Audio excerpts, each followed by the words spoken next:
ఓం నమో వెంకటేశాయ. ప్రాతిభజ్ఞాన సాగరా ప్రతిభానాయ భాస్కర గోవింద గోవింద. పద్మాలయాయ హృది భాసమానం పద్మాసముల్లాసి హృదా విభాసం పద్మాసనాసీన హృదా విభావ్యం పద్మోపమానేన హృదా నమస్యే అని మహాయోగేశ్వరేశ్వరుడైన శ్రీ వెంకటేశ్వర స్వామి వారిని భక్తిగా నమస్కరించుకుంటూ పతంజలి మహర్షి గారు రచించిన యోగ సూత్రాల ఆధారంగా యోగ దర్శనాన్ని అధ్యయనం చేసే సత్కార్యక్రమాన్ని ఈ శుభ సాయంకాల వేళ మనం ప్రారంభించుకుందాము. ప్రారంభంలో ఆచార్యుల వారితో కలిసి ప్రార్థనా శ్లోకాలను పఠించుకుందాము. ఈ కార్యక్రమానికి మంగళాచరణం చేసుకుందాము. ఓం నమో నారాయణాయ. శ్రీ గురు ప్రార్థనా. గురుర్బ్రహ్మా గురుర్విష్ణు గురుర్దేవో మహేశ్వరః. గురుః సాక్షాత్ పరం బ్రహ్మ తస్మై శ్రీ గురవే నమః. శ్రీనివాస ప్రార్థనా. భాస్వచ్చంద్ర సమే యదీయ నయనే భార్యా యదీయా రమా. యస్మాత్ విశ్వసృడప్యభూద్యమికులం యధ్యానయుక్తం సదా. నాథో యో జగతాం నగేంద్రదుహితుః నాథోపి యద్భక్తిమాన్ తాతో యో మదనస్య యో దురితః తం వెంకటేశం భజే. పతంజలి ప్రార్థనా. చిత్తస్య వృత్తిమనురుధ్య సుసాధనాభిః జీవః సమాధిమధిగచ్చతి యన్మతేన. యోగాస్తథా వసుమితా అధియోగశాస్త్రం येनाश्रिता मम पतञ्जलये नमोऽस्मै. नमो हिरण्यगर्भादिभ्यः योगविद्यासम्प्रदायकर्तृभ्यः वंशर्षिभ्यः नमो महद्भ्यः नमो गुरुभ्यः. శ్రీ గురుభ్యో నమః. ప్రతిభ మానవులకు లేదా ప్రాణం ఉన్న ఏ జీవికైనా ఎవరికైనా సరే అవసరం ఉండేటువంటి జ్ఞాన విశేషం అనే విషయాన్ని నిన్నటి రోజున చెప్పుకున్నాం. వారు చేసుకున్నటువంటి సాధనల ద్వారా, వారు తెలుసుకున్నటువంటి విషయాల ద్వారా, వారు చేసుకున్నటువంటి జ్ఞానాభ్యాసాల ద్వారా వారికి సంస్కారాలు ఏర్పడగా, ఆ సంస్కారాలు సరి అయిన సందర్భంలో సరి అయినటువంటి విషయాన్ని గురించి సరి అయిన రీతిలో బయటకు రాగా దాని ద్వారా ఆవిర్భవించే ఒక మెరుపు లాంటి జ్ఞానం ఈ ప్రతిభ అని అనుకున్నాం. ఈ ప్రతిభ యొక్క ఆవశ్యకత మనకి సామాన్యంగా కనిపిస్తూ ఉంటుందే కానీ దీని అసలు సిసలు ఆవశ్యకత మనం సరిగ్గా కనిపెట్టలేకపోతాము. దీని యొక్క ఆవశ్యకతను గురించి చాలా ఆశ్చర్యంగా మార్కండేయ పురాణంలో ఉండేటువంటి దుర్గా సప్తశతిలో పూర్వ చరిత్రంలో లేదా ప్రథమ చరిత్రంలో చాలా సంగ్రహంగా చెప్పారు. ఈ సృష్టి మొత్తం ప్రళయానికి గురి అయింది. సృష్టి లేదు, ప్రళయమే జరిగింది. ప్రళయం అంటే పౌరాణిక భాషలో మొత్తం నీటితో నిండిపోయింది. ఈ సృష్టి మొత్తం నీటితో నిండిపోయింది. కొత్త సృష్టి జరగాలి. ఆ కొత్త సృష్టి జరగటానికి వీలుగా బ్రహ్మగారి ఉత్పత్తి జరిగింది. శ్రీమన్ మహావిష్ణువు యొక్క నాభి కమలం నుండి బ్రహ్మగారు పుట్టుకొచ్చారు.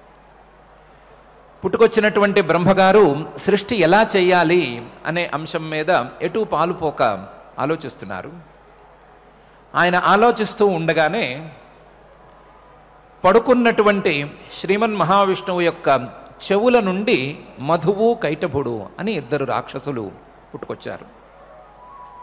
ఆయన యోగమాయా నిద్రలో ఉన్నారు. ఆ యోగ నిద్రలో ఉండేటువంటి మహావిష్ణువు చెవులలోంచి మధుకైటభులు అనే రాక్షసులు పుట్టుకొచ్చారు. పుట్టుకొచ్చిన వాళ్ళు ఆ రాక్షస ప్రవృత్తి, తామస ప్రవృత్తి ప్రభావంతో ఈ బ్రహ్మగారిని ఏదో చేద్దాము అని బ్రహ్మగారి మీదకి వచ్చారు. వారి అసలు సంకల్పం ఏంటో మనకి తెలియదు. ఈ సృష్టిని అడ్డుకుందామనో లేకపోతే ఏదో ఒకటి చేతి తీట అనో ఏం కారణమో తెలియదు, బ్రహ్మగారి మీద పడటం మొదలుపెట్టారు. బ్రహ్మగారికి ఏం చేయాలో తెలియలేదు. శ్రీమన్ మహావిష్ణువును లేపుదాము అంటే ఆయన యోగ నిద్రలో ఉన్న సంగతి తెలిసిపోతోంది. ఆయన ఇప్పటిప్పట్లో లేచేటట్లు లేరు, వీళ్లతో యుద్ధం చేసేటట్లు కూడా లేదు. ఇలాంటి పరిస్థితుల్లో ఏం చెయ్యాలి అని ఆలోచించి ఆయన యోగమాయా స్వరూపిణి అయినటువంటి దుర్గాదేవిని స్తుతించారు. స్తుతించి, అమ్మా, నీ యొక్క మహిమ వలనే ఈయన నిద్రపోతున్నట్టుగా ఉన్నారు, నీ మహిమతోనే ఈయన చెవుల్లోంచి ఇలాంటి రాక్షసులు పుట్టుకొచ్చారు, నీ మహిమ లేనిదే ఈ రాక్షసుల్ని గెలవటం నా వల్ల అయ్యే పని కాదు, అందువల్ల నువ్వు ఎలాగైనా సరే ఈయన్ని యోగం నిద్ర నుంచి మేల్కొలపాలి, మేల్కొలిపి ఆ రాక్షసులను సంహరించేందుకు ఒక ఉపాయం చూసి పెట్టాలి అని ప్రార్థించారు. ప్రార్థిస్తే శ్రీహరి ముక్కులోంచి, చెవుల్లోంచి, అలాగే నోట్లోంచి ఒక నల్లటి పొగలాగా ఈ మాయ, యోగ మాయ అనేటువంటి అమ్మవారు బయటకు వచ్చేసింది. వచ్చి, నీకేమీ భయం లేదు, నేను చూసుకుంటాను అని బ్రహ్మగారికి అభయం ఇచ్చింది. అభయం ఇచ్చి ఆవిడ అలా ఉన్నదో లేదో యోగమాయ విడిచిపెట్టడం వలన శ్రీమన్ మహావిష్ణువు గారు కూడా నిద్ర నుంచి లేచారు. లేచిన వాళ్ళు లేచినట్టే ఒకసారి చూస్తారు కదా, ఇద్దరు రాక్షసులు ఉన్నారు, ఆ రాక్షసులు తన చెవిలోంచే పుట్టుకొచ్చారు అనే సంగతి ఆయనకి అర్థమైపోయింది. తన సృష్టికి మూలమైనటువంటి బ్రహ్మగారిని సంహరించబోతున్నారు అని కూడా ఆయనకు అర్థమైంది. దాంతో ఆయన కోపం వచ్చింది. కోపం వచ్చి ఆ మధుకైటభులతో యుద్ధం మొదలుపెట్టాడు. ఆ మధుకైటభులది అదేం పరాక్రమమో తెలియదు, ఎక్కడి నుంచి వచ్చారో ఏమొచ్చారో, పరాక్రమం ఆ వాళ్లదో లేదా శ్రీమన్ మహావిష్ణువు యొక్క ప్రభావమో తెలియదు. వాళ్ళు యుద్ధం చేస్తూనే ఉన్నారు. వేల సంవత్సరాల పాటు మన లెక్కలో ఆ యుద్ధం సాగుతూనే ఉంది. పోరాటం అనేది ఒక అంతుకు రావటం లేదు, దానికి అంతు తేలటం లేదు. శ్రీమన్ మహావిష్ణువు అంతటి వాడు కూడా ఆశ్చర్యపోతూనే ఉన్నాడు. పోతూనే యుద్ధం చేస్తున్నాడు. యుద్ధం చేస్తూ ఉండగా అమ్మవారి ప్రభావం వలన ఆ మధుకైటభులిద్దరికీ ఒక స్పార్క్ లాంటి ఆలోచన వచ్చింది. ఏమని వచ్చిందంటే, ఇంతటి మహావిష్ణువు మనతో యుద్ధం చేసి గెలవలేకపోతున్నాడు, సరిగ్గా పోరాడలేకపోతున్నాడు, మనం ఈయన కంటే కూడా చాలా శక్తివంతులంగా ఉన్నాము, కాబట్టి ఈయన కంటే మనమే గొప్ప, ఈయన కంటే మనం గొప్ప కాబట్టి గొప్పవాళ్ళు చిన్నవాళ్ళకి ఏమైనా బక్షీసులు లాంటివి ఇవ్వాలి, ఏమైనా ఇద్దాము అనే ఆలోచన వచ్చింది. ఆలోచన వచ్చిందే తడవు వాళ్ళు, మహావిష్ణువు, శభాష్, బాగా యుద్ధం చేస్తున్నావు, మాతో నువ్వు ఈ మాత్రం పోరాడగలుగుతావు అని అనుకోలేదు, ఏదో మాయోపాయాలు చేసేసి ఇక్కడి నుంచి మాయమైపోతావు అనుకున్నాము, అలా కాకుండా నువ్వు పోరాట పటిమను చూపిస్తున్నావు, చాలా సంతోషం, నీ పోరాట పటిమకి, నీ పరాక్రమానికి మెచ్చాం మేము, నీకేమైనా వరం ఇద్దామనుకుంటున్నాము, వరం కోరుకో అని అన్నారు. యుద్ధం చేస్తున్న వాళ్ళు తమ ప్రత్యర్థిని మధ్యలో మెచ్చుకున్న వాళ్ళు ఊరుకోకుండా వరం కోరుకోమని కూడా అన్నారు. ప్రత్యర్థిని మెచ్చుకోవటం వరకు పర్వాలేదు, వరం కోరుకోమనటం అది ఏమి తెలివో తెలియదు మనకి, వరం కోరుకోమన్నారు. ఈయన అదును కోసం ఎదురు చూసే వ్యక్తి కదా, ఈయన నాకు కావాల్సిన వరం ఏముంటుందండి, మీరిద్దరూ నా చేతిలో మరణించాలి, అదే నాకు కావాల్సిన కోరిక, కాబట్టి మీరు నా చేతిలో మరణించండి అని అన్నాడు. మధుకైటభులిద్దరికీ వ్యవహారం అర్థమైపోయింది, చేసిన వెధవ పని అర్థమైపోయింది. సరి అయిన సమయంలో సరిగ్గా ఆలోచన రాలేదు. మెచ్చుకుందాము అనే ఆలోచన వరకు పర్వాలేదు, వీడికి వరమే ఇచ్చేద్దాము అనే ఆలోచన ఆ సమయంలో రావటం చాలా తేడా అని అర్థమైపోయింది. ఇంకా మరణం తప్పదు అని కూడా అర్థమైపోయింది. కానీ ఏదో విధంగా మెలికి పెడదాము, కనీసం వాయిదా అయినా వేయటానికి ప్రయత్నం చేసుకుందాము అనుకుని, దాందేముంది అలాగే చేద్దు కానివి, మేము వరం ఇచ్చిన తర్వాత మళ్ళీ కాదనేందుకు ఏముంటుంది, నీ చేతిలో మేము మరణిస్తాము, సంహరిద్దు కానివి. కానీ ఈ చుట్టూ మొత్తం నీటితో నిండిపోయింది కదా, నీరు లేని ప్రదేశంలో మమ్మల్ని సంహరించాలి, అది షరతు. ఈ షరతు మీద నువ్వు మమ్మల్ని ఏమైనా చేసుకోవచ్చు అని అన్నారు. వరం బేషరత్తుగా ఇచ్చారా, షరతులతో కూడిన వరం ఇచ్చారా అని ఈయన అడగలేదు. ఎందుకంటే ఈయన అంతకంటే చాలా ప్రజ్ఞాశాలి, చాలా ప్రతిభాశాలి. అందువలన వెంటనే వాళ్ళిద్దరినీ మెడపుచ్చుకుని తన తొడల మీద వాళ్ళిద్దరి తలకాయలు పెట్టి తన సుదర్శన చక్రంతో 2 తలకాయలు తీసేశాడు.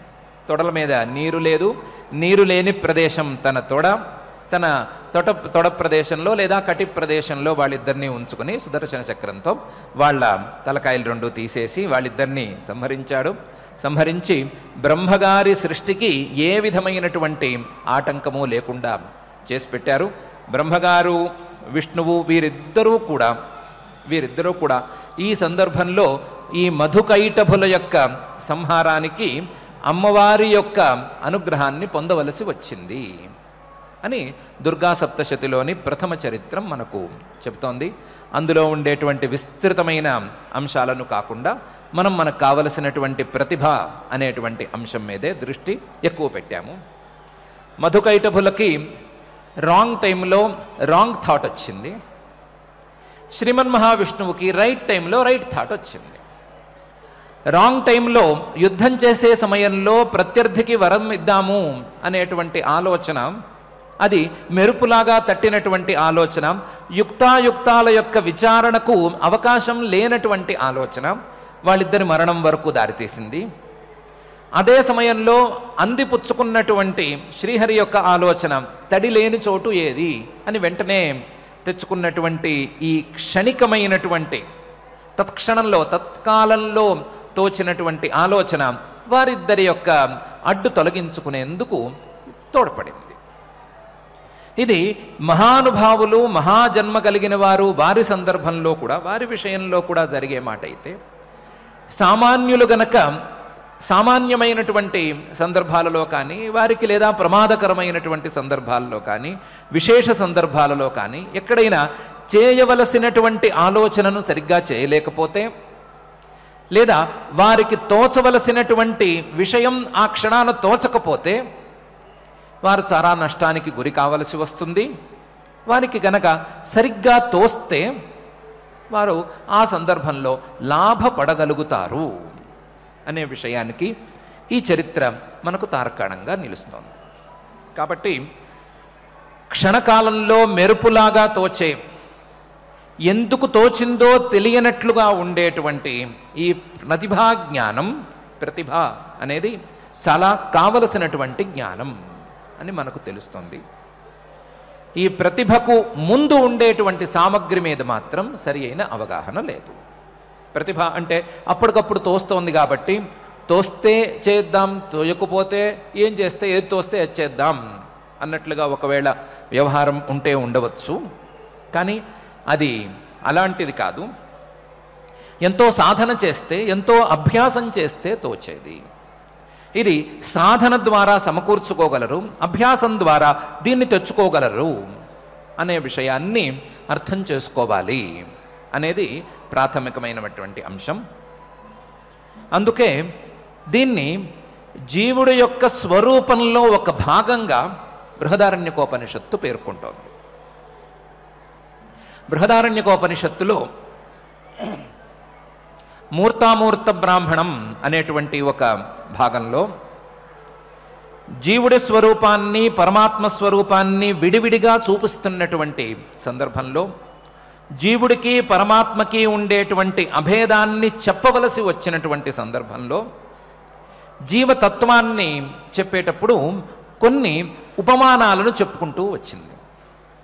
యథా ఇంద్రగోప, యథా పుండరీకం, యథా అగ్నియర్చి అని కొన్ని ఉపమానాలను చెప్పుకుంటూ వచ్చింది.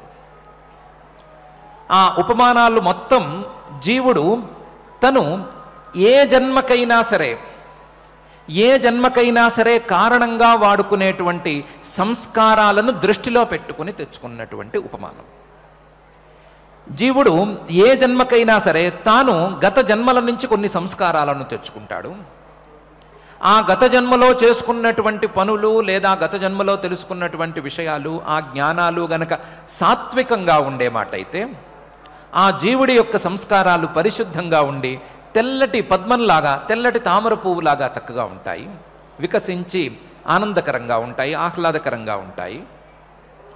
అలా కాకుండా కొన్ని కోరికలకు సంబంధించి, కొన్ని విచిత్ర ప్రవృత్తులకు సంబంధించి సంస్కారాలను ఏర్పరచుకున్నట్లయితే ఇంద్రగోప ఎర్రగా విచిత్రంగా ఉంటూ ఉంటుంది. కొన్ని జ్ఞానానికి సంబంధించినటువంటి సంస్కారాలైతే అగ్నియర్చి, అగ్ని యొక్క దీపజ్వాల లేదా అగ్ని యొక్క జ్వాల ఏ విధంగా చక్కగా వెలుగుతుందో అలా వెలుగుతూ ఉంటాయి సంస్కారాలు కూడాను. ఇవన్నీ కాక, ఇలాంటివి కాక యథా సకృద్విద్యుత్తం, ఒక మెరుపు ఉన్నట్లుండి మెరిసినట్లుగా, ఒక మెరుపు అతి ప్రకాశంతో తన చుట్టూ ఉండేటువంటి వస్తువులన్నిటినీ క్షణకాలం బాగా మెరిపించి, క్షణకాలం బాగా తెలిసేట్టు చేసి చటుక్కున మాయమైపోయినట్లుగా ఒక జ్ఞానం కలుగుతుంది. ఆ జ్ఞానానికి కావలసినటువంటి సంస్కారాలను కూడా జీవుడు గత జన్మల నుంచి తెచ్చుకుంటాడు. యథా సకృద్విద్యుత్తం, సకృత్ ఒకే ఒకసారి, ఒక్క క్షణం, చాలా తక్కువ కాలం పాటు వెలిగేటువంటి మెరుపు, కానీ ఆ మెరుపులో ఉండేటువంటి వెలుగు చాలా విశాలంగా ఉన్నది అనే సంగతి తెలుస్తుంది. ఆ సమయంలో ఎవరు దానికి దగ్గరగా ఉన్నా సరే అందులో ఆ ప్రకాశంలో కనిపించి తీరుతారు. అట్లాంటి మెరుపులాంటి జ్ఞానాన్ని కలిగించుకోవటానికి కావలసిన సంస్కారాలను కూడా జీవుడు గత జన్మల నుంచి తెచ్చుకుంటాడు, ఈ జన్మలో పేర్చుకుంటాడు. ఈ జన్మలో కూడా కొత్తగా సంస్కారాలను తెచ్చుకుని తన యొక్క రూపంలో కలుపుకుంటూ ఉంటాడు అని బృహదారణ్యకోపనిషత్తు చెప్పింది. అందువలన జీవుడి యొక్క స్వరూపంలో భాగమైనటువంటి, జీవుడి యొక్క తత్వంలో లేదా ఆరోపితమైనటువంటి తత్వంలో భాగమైనటువంటి ఈ సకృద్విద్యుత్తం, మెరుపులాంటి జ్ఞానం అనేటువంటి ప్రతిభ ఉన్నట్లుండి వచ్చినట్లు కనిపించిన అది ఉన్నట్లుండి వచ్చింది కాదు. దాని వెనకాల ఎన్నో సంస్కారాలు దాగి ఉన్నాయి, ఎన్నో సాధనలున్నాయి, ఎన్నో అభ్యాసాలున్నాయి, ఎన్నో కారణాలున్నాయి, ఎన్నో సందర్భశుద్ధులున్నాయి, ఎన్నెన్నో విశేషాలున్నాయి, ఎన్నెన్నో అదృష్టాలున్నాయి, ఎన్నెన్నో పుణ్యాలున్నాయి. వీటన్నిటినీ కలిపితేనే ఈ ప్రతిభ అనే క్షణమాత్రం ఉండేటువంటి జ్ఞానం పుట్టుకొస్తుంది. ఆ ప్రతిభను సరి అయిన రీతిలో అర్థం చేసుకోవాలి అని మహర్షి గారు ప్రాథమికంగా అభిప్రాయపడుతున్నారు. ముందు ప్రతిభని పట్టుకోవాలి. ప్రతిభను పట్టుకున్న తరువాత దాన్ని బలపరుచుకోవాలి. ప్రతిభను బలపరుచుకోవటం ఎట్లా అంటే, ప్రతిభ యొక్క సామగ్రిని బాగా అభ్యాసం చేసుకుంటే ప్రతిభ తత్క్షణంలో చాలా ఉన్నతంగా వెలిగేటువంటి ఈ జ్ఞానం ఇంకా ఎక్కువసేపు లేదా ఇంకా విస్తృతంగా ఎలా వెలగాలి అని తెలుసుకొని దానికి తగ్గట్లుగా సాధన చేసే ప్రకారం ఒకవైపు ఉంటూనే ఉండగా, ఇలాంటి సకృద్విద్యుత్తం లాంటి విజ్ఞానం రావాలి లేదా మెరుపు లాంటి ఈ ప్రతిభ కలగాలి అంటే, ఈ మెరుపులాంటి ప్రతిభ యొక్క స్వరూపమైన పరమాత్మను ధ్యానించాలి లేదా పరమాత్మను ఉపాసించాలి అనే విషయాన్ని మనకు కేనోపనిషత్తు 2వ భాగంలో చెప్తోంది. యదేతద్ విద్యుతో వియద్యుతదా న్యమీమిషదా ఇత్యధిదైవతం అని.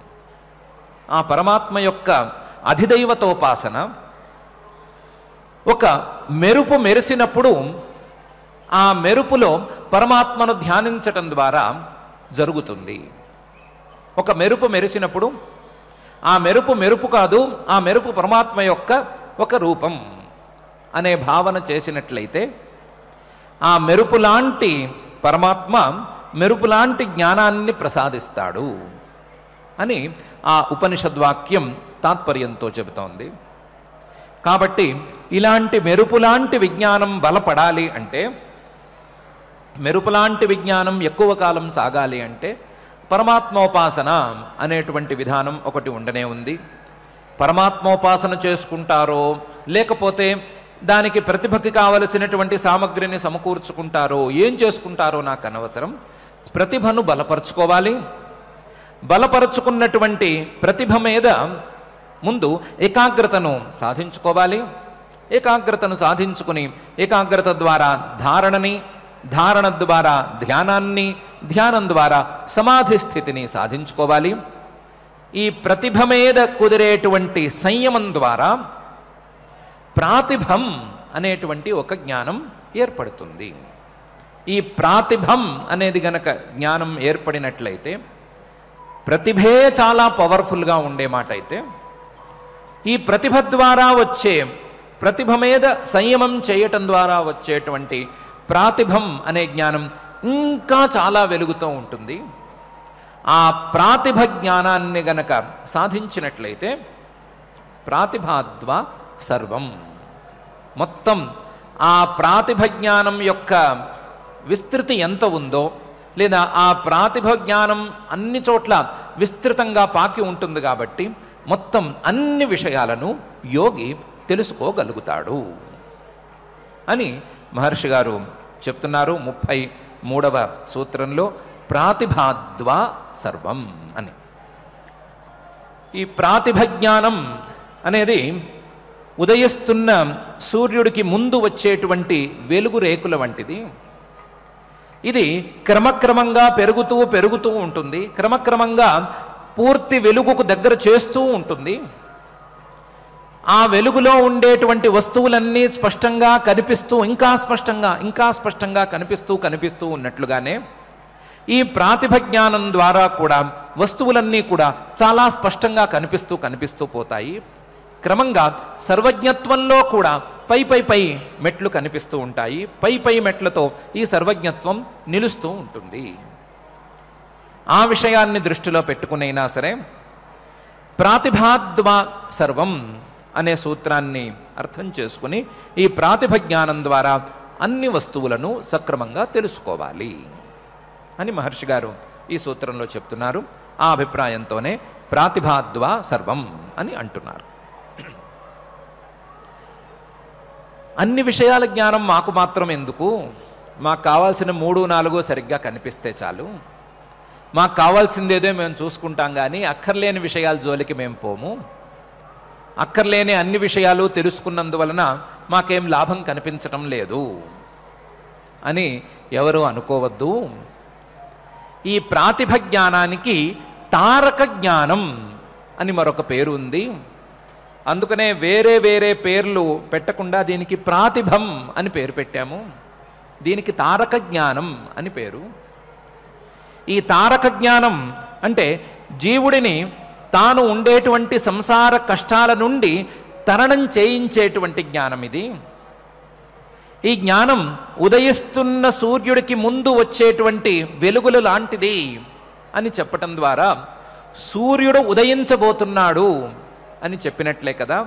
అలాగే ఈ జ్ఞానం తరువాత వివేక ఖ్యాతి లేదా వివేక జ్ఞానం అనేది కలగబోతోంది.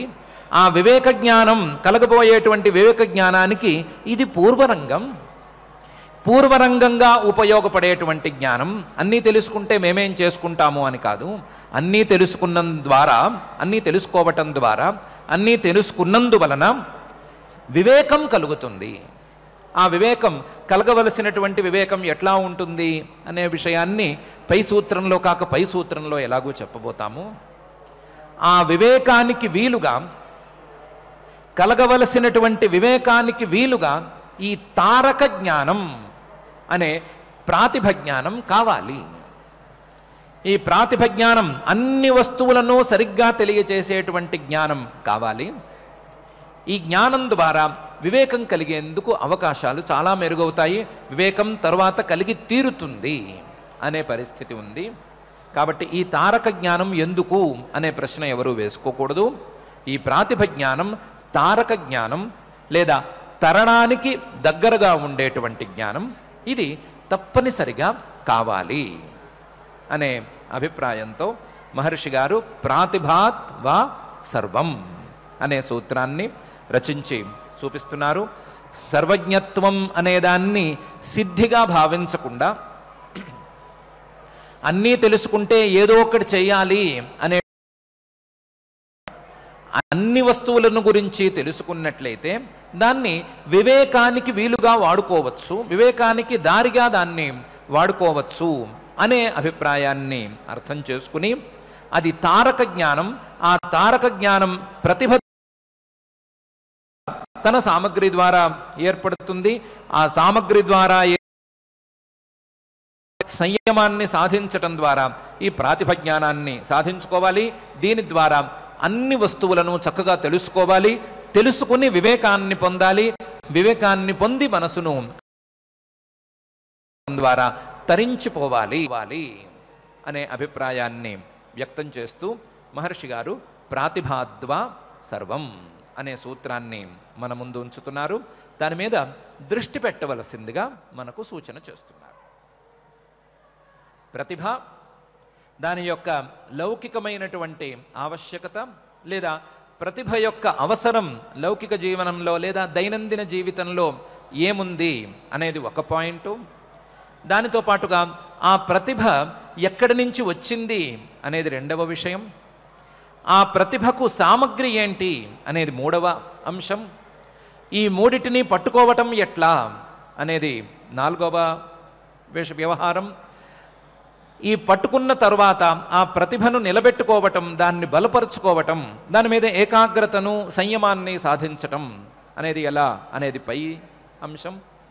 ఇవి దొరికిన తర్వాత ఈ ప్రాతిభ జ్ఞానాన్ని సాధించటం, ప్రాతిభ జ్ఞానం ద్వారా వస్తువులన్నింటినీ చక్కగా తెలుసుకోవటం, తెలుసుకుని వివేకాన్ని పొందటం అనేది మానవుడి యొక్క కర్తవ్యం అనే అంశాన్ని ఈ సూత్రం స్పష్టం చేస్తోంది. కాబట్టి మనం కూడా ప్రతిభ మీద కొంచెం దృష్టి పెడదాం. ప్రతిభని ఎలా పెంచుకోవాలి అనే అంశం మీద కూడా దృష్టి పెడదాం. అది సహజంగా వచ్చేస్తుంది అనే మాటను కట్టిపెట్టి అభ్యాసం ద్వారా ప్రతిభను ఎలా పెంచుకోవాలి అనే అంశం మీద మనం దృష్టి పెడదాం. ప్రతిభా సామగ్రిని కనిపెడదాం. జీవుడి యొక్క స్వరూపానికి ప్రతిభకి ఉండేటువంటి సంబంధాన్ని, అలాగే పరమాత్మోపాసన ద్వారా ప్రతిభను పెంచుకునేటువంటి మార్గాన్ని దీన్ని కూడా చూసుకుందాం. దీనితో పాటుగా ఈ ప్రతిభని ఈ స్థాయి నుండి ప్రాతిభ జ్ఞానాన్ని పుట్టించే స్థాయి వరకు ఎలా తీసుకువెళ్ళటం అనే అంశం మీద కూడా మనం ఎక్సర్సైజ్ చేసుకుందాం. చేసుకుని అన్నిటినీ చక్కగా తెలుసుకుని వివేకాన్ని పొంది మనం కూడా తరించే ఉపాయాన్ని చూసుకుందాం. అలాంటి తరించే ఉపాయాలలో ప్రతిభను పెంచేటువంటి ఉపాయాలలో ఒకటైనటువంటి ఆ దుర్గా పరమేశ్వరిని మనసారా ధ్యానించుకుందాం. మనకు అలాంటి ప్రతిభను ఏర్పాటు చేయమని, ప్రాతిభ జ్ఞానాన్ని కూడా మనకు అందించమని మహాయోగేశ్వరేశ్వరుడైనటువంటి శ్రీ వెంకటేశ్వర స్వామి వారిని భక్తిగా ప్రార్థించుకుందాం. ఆ ప్రార్థనలతో ఈరోజు పారాయణ కార్యక్రమాన్ని ప్రారంభించుకుందాం. ఓం నమో వెంకటేశాయ. ప్రతిభా స్వరూపం గురించి పురాణములు, అదేవిధంగా ఉపనిషత్ సారాన్నంతటినీ కూడా రంగరించి పతంజలి మహర్షి అందించినటువంటి యోగ సూత్రముల ఆధారంగా యోగ దర్శన అధ్యయన కార్యక్రమాన్ని యోగేశ్వరుని యొక్క దివ్య చరణ సన్నిధిలో సాయంకాల వేళ మనం చక్కగా అభ్యసిస్తూ ఉన్నాం. అందులో భాగంగానే మనం సాక్షాత్తు ఆ యోగేశ్వరుడు అందించిన గీతాపారాయణ కార్యక్రమాన్ని కూడా నిర్వహించుకుంటూ ఉన్నాం. అందులో స్వయంగా అటువంటి యోగ సిద్ధి కలగడం కోసం ఎవరికి కలుగుతుంది అని అర్జునుడు అడిగినటువంటి ప్రశ్నలకు సమాధానంగా అనేక విషయాలను మనకు అందించారు పరమాత్మ. ఈ కర్మ సన్యాస యోగాన్ని ఈరోజు 5వ అధ్యాయాన్ని మనం పారాయణ చేసుకుంటూ ఉన్నాం.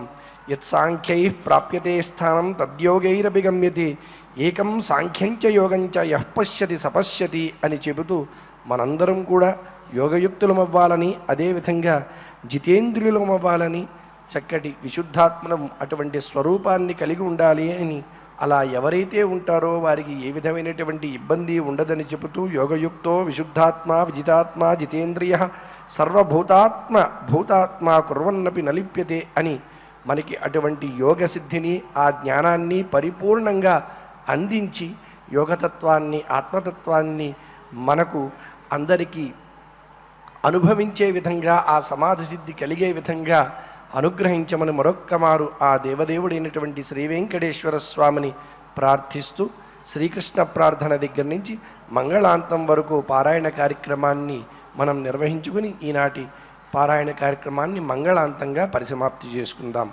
అందరం కలిసి శ్రీకృష్ణ ప్రార్థన దగ్గర నుంచి భక్తితో శ్రద్ధగా పఠిద్దాం. శ్రీకృష్ణ ప్రార్థన. వసుదేవసుతం దేవం కంసచాణూరమర్దనం దేవకీ పరమానందం కృష్ణం వందే జగద్గురుం. శ్రీగీతా ప్రార్థన. సర్వోపనిషదో గావః దోగ్ధా గోపాలనందనః పార్థో వత్సః సుధీర్భోక్త దుగ్ధం గీతామృతం మహత్. అథ శ్రీమద్భగవద్గీతాసు ఉపనిషత్సు బ్రహ్మవిద్యాయాం యోగశాస్త్రే శ్రీకృష్ణార్జున సంవాదే కర్మసన్యాసయోగో నామ పంచమోऽధ్యాయః. పంచమోऽధ్యాయః. యత్ర యోగేశ్వరః కృష్ణః యత్ర పార్థో ధనుర్ధరః తత్ర శ్రీర్విజయో భూతిః ధ్రువా నీతిర్మతిర్మమ. అథ క్షమా ప్రార్థనా. యదక్షరపదభ్రష్టం మాత్రాహీనం చ యద్భవేత్ తత్సర్వం క్షమ్యతాం దేవ నారాయణ నమోస్తుతే. అథ భగవత్సమర్పణం. కాయేన వాచా మనసేంద్రియైర్వా బుద్ధ్యాత్మనా వా ప్రకృతే స్వభావాత్ కరోమి యద్యత్ సకలం పరస్మై నారాయణాయేతి సమర్పయామి. అథ లోకక్షేమ ప్రార్థనా. సర్వే భవంతు సుఖినః సర్వే సంతు నిరామయాః సర్వే భద్రాణి పశ్యంతు మా కశ్చిత్ దుఃఖభాగ్ భవేత్. అథ మంగళం శ్రియః కాంతాయ కళ్యాణ నిధయే నిధయేర్థినాం శ్రీవేంకటనివాసాయ శ్రీనివాసాయ మంగళం.